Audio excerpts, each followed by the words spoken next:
continuing the new arrivals, we're going to build a little makeshift feeder for our little baby Buff Orpington chicks that we got, and just something to get us by. And it's an experiment, so it may or may not work, but I don't see any reason why it can't. So I just got a box here, and Heidi bought something there on Amazon there, and so I've got this bent like this. I'm going to fold the end up here like this, then I'm going to cut this off. I'm going to cut it off and tape it up. Then I'll drill some holes in here for the little heads to go in.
I just take some a hole saw here, and cut some holes in the box here for the little heads to go in.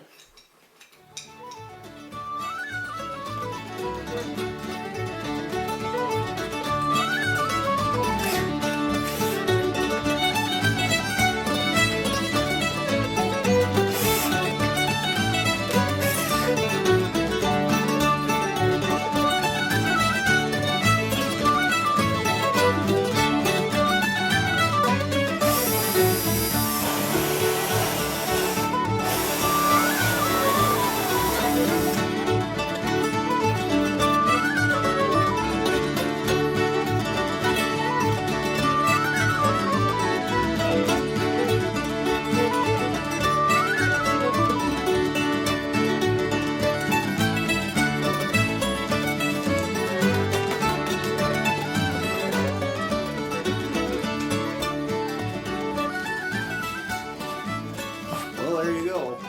We'll see if that works. And that's how Mr. Rain made the little feeder. And it's working great. I like this one better than the store-bought one because it's a little shorter, and so it doesn't take up quite as much room in here. And yeah, so this is just going to be a really good setup for now. And then I wanted to show you also the water, like I said in the end of the other video.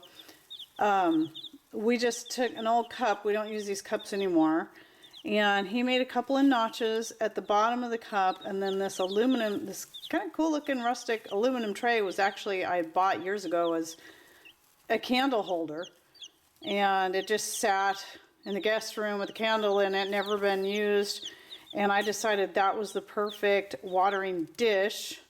And so then we just put that cup in there. The cup's not so cool looking, but I'd like to find something else that was aluminum that we could do this with. But for now, this is great.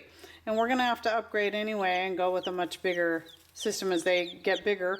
But there we go. So they've got food, they got water. Last night I simply just kind of put these things in just small, shallow dishes until we could come up with a better idea today so that they're not getting as messy. And as you can see, I propped these up on just a couple of chunks of wood. So, because when it was sitting down, I'm sure any of you chicken owners would know, they just kept kicking all the sawdust and it was just getting thick, full of sawdust or the wood shaving. So now this is better, and it's just the right height for them to drink out of too, without having to reach, but without kicking so much of their saw. They still get it in there obviously, but it's definitely staying cleaner longer, which is cool. And they're getting sleepy, little guys. They sure sleep and eat and poop a lot, but they're adorable and I'm excited. All right, there you have it. That's how you can make your own chick feeder out of what you got on hand. Thanks for watching. Everyone's falling asleep on the chick feeder. Okay. Thanks for watching. Take care and God bless.